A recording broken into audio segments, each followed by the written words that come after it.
வணக்கங்க ஃப்ரெண்ட்ஸ். இன்றைக்கி நம்ம கத்திரிக்காய் குழம்பு வைக்கிறது வச்சு பார்க்க போகிறோம்.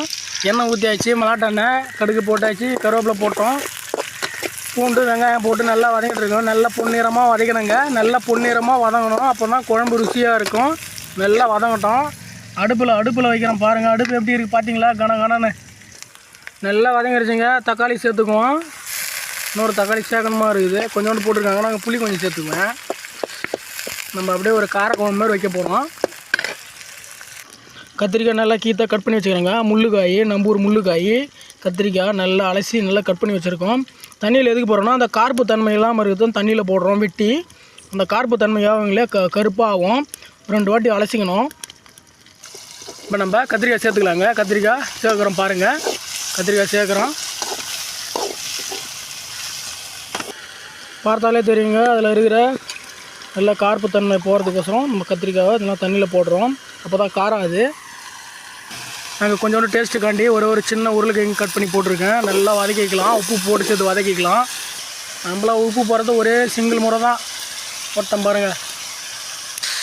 நல்லா வதக்கணுங்க. நல்லா வதங்கட்டும். நல்லா வதங்கி வந்தோடனே நல்லா துவைய விடணும். சூப்பராக டீ பாருங்க, கலகலன்னு அடிச்சு விட்ருக்கோம் பாருங்கள். டீயை பார்த்தீங்கனாலே தெரியும், கலகலன்னு அடிச்சு விட்ற பாருங்கள். அடுப்பு சமையல் நல்லா வதங்கிடுச்சிங்க. நம்ம மிளகாத்தூள் சேர்த்துக்கலாங்க. மிளகாத்தூள் சேர்த்துக்கலாம். நாங்கள் ஒரு 2 ஸ்பூன் சேர்த்துக்குவோம். நல்லா மிளகாத்தூள் போட்டுட்டு இது மாதிரி நல்லா நீங்கள் ரஃப் பண்ணி நல்லா வறுத்து எடுத்துட்டிங்கன்னா கூட இந்த காரம் தெரியாது. அந்த வாசனையும் போய்டும். நல்லாவும் இருக்கும், அருமையாக மணமாகவும் இருக்கும். இந்த காரம்லாம் கார்ப்பு தன்மை காடுற மாதிரி இருக்கிறதெல்லாம் போயிடும். நம்ம இப்போ மிளகாத்தூள் சேர்த்துக்கலாம். மிளகாத்தூள் சேர்த்தாச்சு. தண்ணி சேர்த்துக்கலாங்க. தண்ணி சேர்த்துக்கிட்டோங்க. அப்படியே நல்லா துழவிக்கலாம். உப்பெல்லாம் செக் பண்ணிங்க. நல்லா கொதிக்கட்டும். புளி ஊற வச்சுருக்கோம். புளி ஊற்றி அப்புறம் இறக்கலாம். நல்லா கொதிக்கட்டும். காயெல்லாம் வேகட்டும். காமிக்கிறேன். காய் வந்துச்சுங்க. இப்போ நம்ம புளி ஊற்றிக்கலாம். புளி கரைசல் சேர்த்துக்கிறோம்.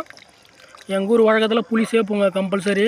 மலாட்டெண்ணெய் ஊற்றி தான் சமைக்கணும். வேர்க்கடலை எண்ணெய் திருவண்ணாமலை ஸ்டைலில் செய்யணுங்க. எப்போ சமைக்க வந்தாலுங்க காய்கறி எல்லாமே வெட்டி நறுக்கிக்கின்னு தான் கரெக்டாக சமைக்கணும். அடுப்பில் எல்லாம் வச்சுட்டு ஒன்றா போட்டு சமைக்கக்கூடாது. அது சமையல் இல்லை. ஏதோ ஒரு வேண்டாம் வெறுப்பாக சமைக்கிறதுக்கு அர்த்தமாகும். எல்லாம் ரெடி பண்ணிக்கின்னு பக்காவாக சமைச்சிங்கன்னா ஒரு 1/2 ஹவரில் சமைச்சு முடிச்சிடலாம். நல்லா கொதிக்குது பாருங்கள். நல்லா கொதிக்குதுங்க.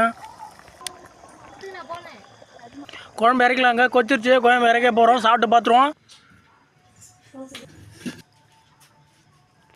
நல்லா இருக்குங்க. அருமையாக இருக்குது. சாப்பிட்டு பார்த்தேன். உப்பு தான் லைட்டாக கம்மியாக இருந்தது. உப்பு போட்டு சாப்பிட்டாங்க. எல்லோரும் டேஸ்ட்டாக இருக்குதுன்னு சொல்லுவாங்க. நம்ம உப்பு இல்லைன்றதை உண்மையை சொல்லியிருக்கிறோம். அருமையாக இருக்குங்க. சூப்பராக இருக்குது. நீங்களும்